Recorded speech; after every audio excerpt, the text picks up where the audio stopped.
La mayoría de la química que ocurre en el funcionamiento de las plantas, animales y seres humanos ocurre en disoluciones acuosas. De allí la importancia de tener algunos conocimientos acerca de este tipo de disoluciones. Una disolución es una mezcla homogénea y uniforme entre una y o más sustancias. Por ejemplo, en una taza de café, si la disolución es efectivamente una mezcla uniforme y homogénea, el café presente en una parte de la taza debe ser exactamente igual al café presente en otra parte de la taza, ¿ya? Para seguir con el ejemplo del café, la sustancia en mayor cantidad se llama disolvente y la que está en menor cantidad se llama soluto. Por ejemplo, en una taza de café con azúcar,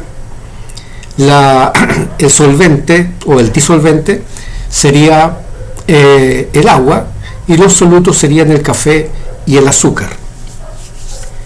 En este video pretendo presentar con la mayor simplicidad posible en qué consiste el proceso de disolución, el cual es muy importante para el tema del cultivo hidropónico, porque el cultivo hidropónico se hace en base a soluciones nutritivas, que es digamos una disolución de sales minerales en agua, además de algunos conceptos de saturación e insaturación.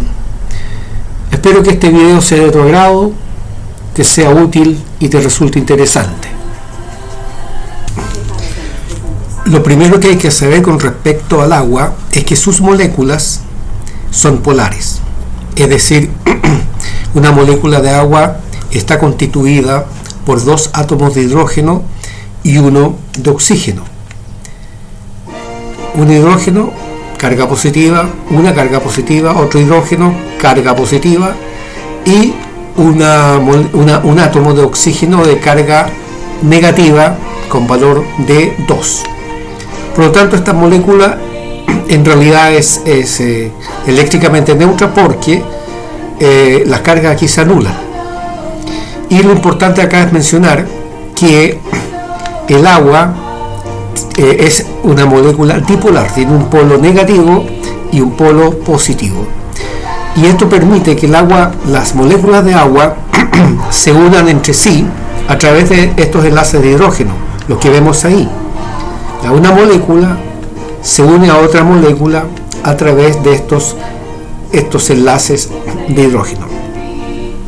En general, un disolvente polar como el agua puede disolver otras sustancias o moléculas también polares, ¿ya? Ahora, la mayoría de las sales minerales son polares, por lo tanto el agua tiene esta propiedad de disolver prácticamente todas las sales minerales.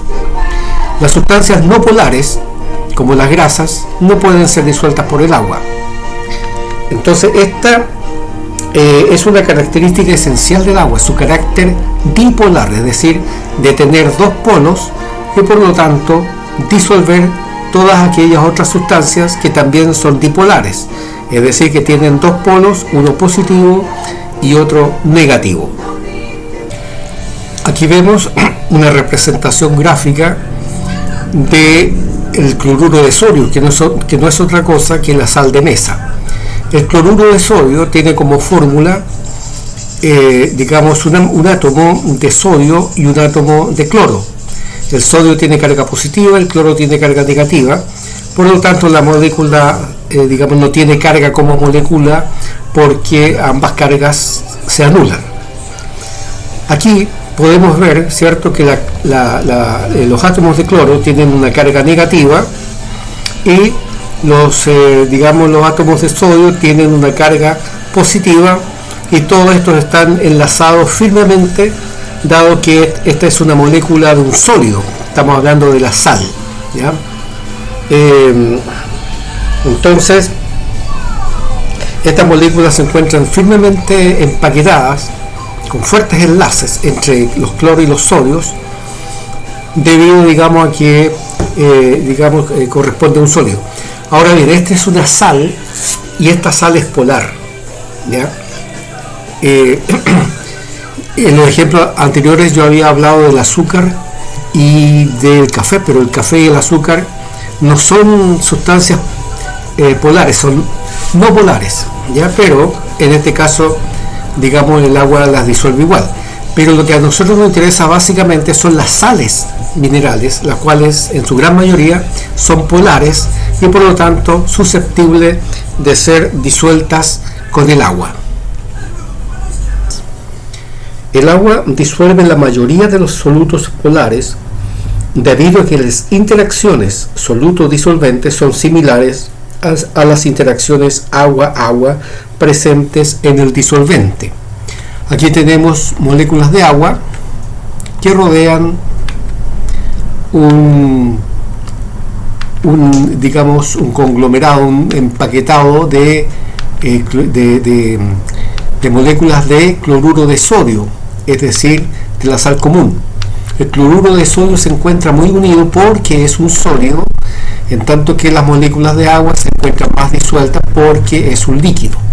Entonces aquí vemos que una molécula de agua tiene unos átomos de hidrógeno de carga positiva que se unen a estos átomos de cloro de carga negativa del cloruro de sodio. Se unen y lo arrastran hacia afuera, y aquí entonces tenemos un cloruro, digamos un cloro, un átomo de cloro rodeado, ¿cierto?, por las moléculas de agua, las cuales a través de sus enlaces de hidrógeno positivos se unen al átomo de cloro negativo. Por otra parte sucede lo contrario, similar pero en sentido contrario con digamos los átomos de sodio que tienen una carga positiva que se unen a los átomos de oxígeno del agua que tienen carga negativa y lo arrastran hacia afuera para llegar a ser exactamente lo mismo. Tenemos un átomo de sodio rodeado de moléculas de agua unidos a través de el átomo de oxígeno que tiene carga negativa. Esto produce iones. Iones son partículas con carga. Entonces, por un lado tenemos estos aniones, que son iones negativos, porque aquí tenemos un cloruro, un anión cloruro, ya rodeado con moléculas de agua, y acá tenemos un catión sodio, es decir, un sodio con carga positiva rodeado por moléculas de agua unidos a través de los átomos de oxígeno negativos del agua. Entonces aquí vemos que la propiedad o la característica que tiene el agua de ser una molécula polar hace que las sales polares sean disueltas en agua. Esto del cloruro de sodio es un ejemplo. Ya la mayoría de las sales, digamos, a lo menos las que se usan en hidroponía, son polares, por lo tanto se pueden disolver en agua. El agua pura no conduce el agua, pero cuando contiene partículas con carga, iones, sí puede hacerlo. Esto puede medirse con un conductivímetro. Mientras mayor es la concentración, mayor es la conductividad eléctrica de la disolución, ¿ya? Entonces, cuando en este ejemplo, el del cloruro de sodio, la sal está disuelta en agua, tenemos entonces en la disolución cargas moléculas con carga, ¿ya?, aniones y cationes, que son iones, y por lo tanto aquí se conduce, es posible la conductividad eléctrica, y eso significa que la concentración de una disolución puede medirse mediante un conductivímetro, lo cual es una muy buena noticia, como vamos a ver después en un video donde vea cómo usar el conductivímetro para medir la concentración de sales en agua. En general, un disolvente disuelve solutos que tienen polaridades semejantes a las suyas. Las manchas de grasa en la ropa se limpian con disolventes no polares. Sin embargo, el café y el azúcar, que son no polares, sí pueden disolverse en el agua. Existe un límite para cuánto soluto puede disolverse en cierta cantidad de disolvente.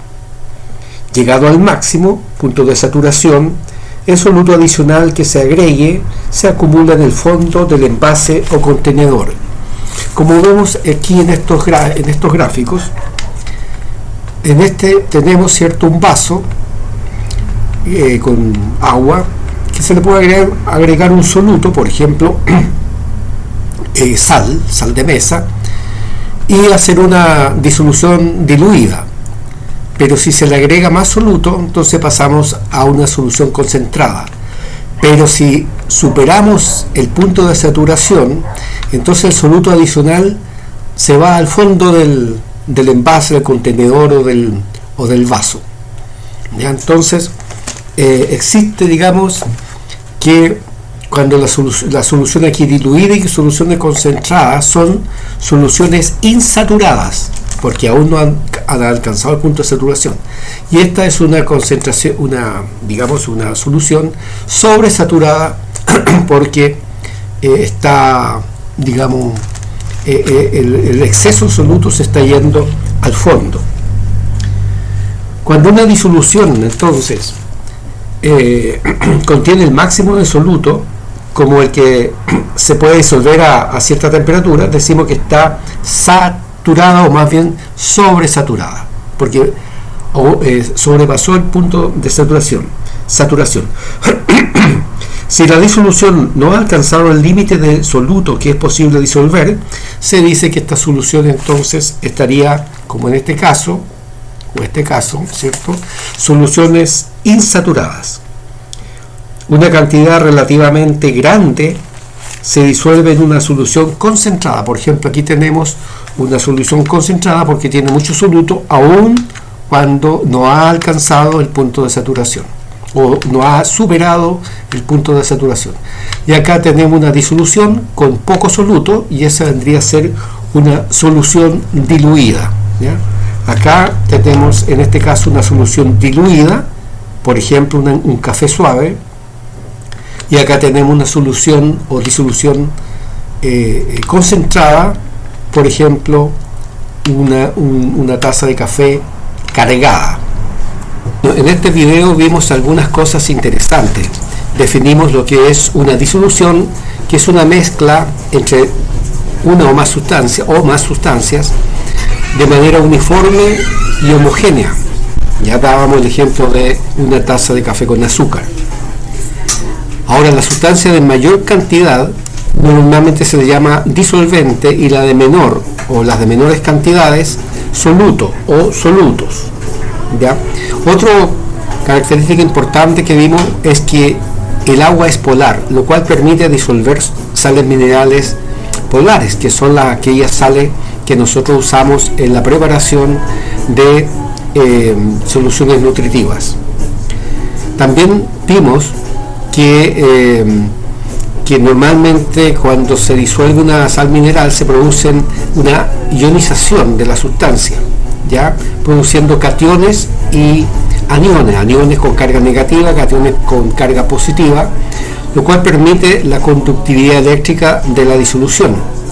Y esto es una muy buena noticia, pues permite medir la concentración a través de medir su conductividad eléctrica a través de un aparato que se llama conductivímetro. También vimos algo sobre disoluciones saturadas e insaturadas, y el fenómeno que ocurre cuando se excede el punto de saturación, y por lo tanto las sales minerales adicionales a ese punto de saturación se precipitan al fondo del envase. Bueno, espero que este video te haya sido útil. Nos vemos en el próximo, y muchas gracias por tu compañía y que tengas buen día. Gracias.